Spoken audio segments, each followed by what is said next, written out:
of us have been through the home buying or home selling process, and we know the basics of both. But there are some terms that probably need a little explaining, and that's why we're glad to be joined by Dot Frank and Karen Haskell, a pair of realtors from Better Homes and Gardens Real Estate Alliance Group. Good morning to you both. Thanks for being here. Yeah, good morning. Good morning. Now, we're going to talk about the little houses here in a little bit, and the creative Dot also brought some price tags here, and I don't think we're going to find any houses. Well, $244K. I thought it just said $244.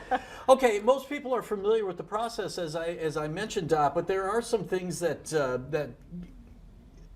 are always changing. When you have a client, do you find you're always educating those clients, whether it's a home buyer or a home seller? Oh my gosh, absolutely. And I know that Karen can attest to this with a lot more experience than I do. But yeah, what I think is interesting is people get kind of captivated by the concept of buying a house. And I feel like their first step is to go search homes online, which is great. Yeah. Maybe reach out to an agent or attend an open house. But from my experience, they're kind of putting the cart before the horse. Yeah. They're coming out and wanting to tour homes before they've met with a lender or have their qualifications and a sense of what they can purchase. So I don't know, Karen, if you're experiencing the same or if you've got buyers that are accustomed to purchasing at this point. Right, and that's what we're here for. We're the professionals. We're here to take you through that buying, selling process.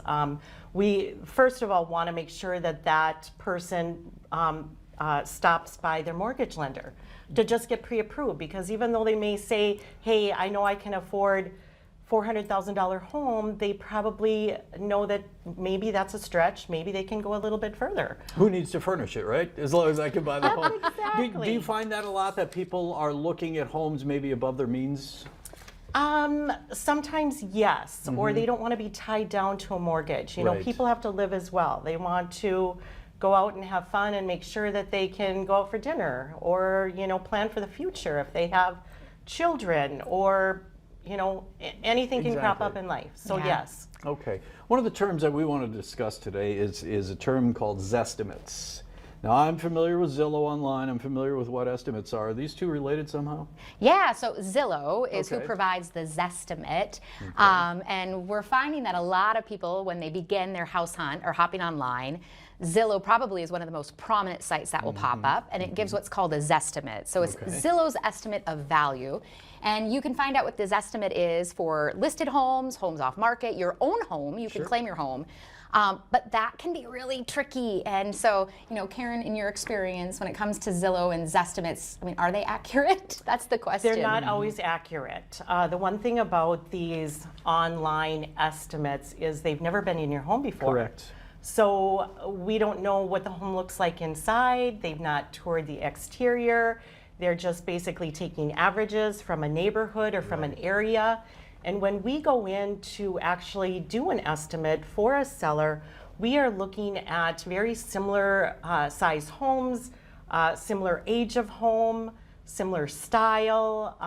All of those things come into play so that we can give more of an accurate estimate on that home's value. You know, and when you said they've never been in your home, so they don't see what's been updated, whether you have 1972 appliances, whether the carpet is from the early 80s, and I understand that. But when people do updates, whether it's updating their kitchen or bathrooms or whatever it is, I know they're not going to get dollar for dollar for what they've invested in their home when they sell it, but how important, you see this every day.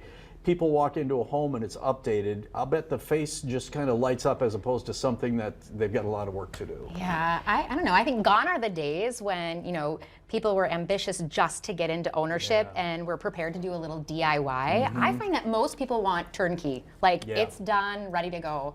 Yes, but some sellers might not have that energy to do the updates, to do the painting. And you were right, the best return for your investment is going to be those bathrooms and kitchen, for sure.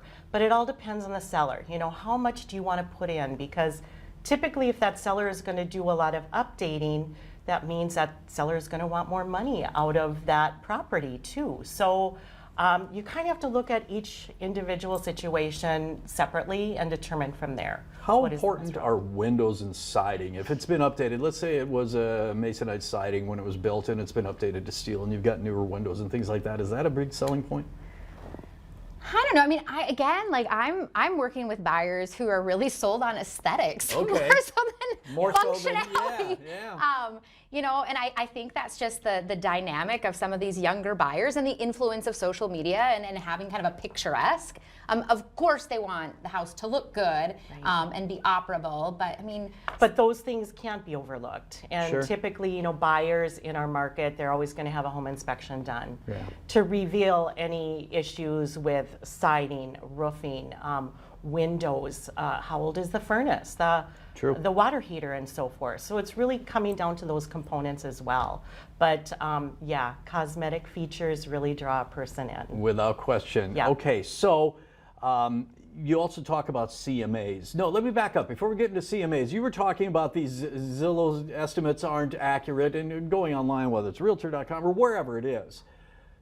How do you get an accurate estimate on your home? How do you know what your home is worth? yeah, I think that's where you call an agent. Right, right, You know, yep. our office, you know, in particular would be great to have someone perform a CMA or a comparative market analysis. So, Yeah, so we will pull different properties that have sold.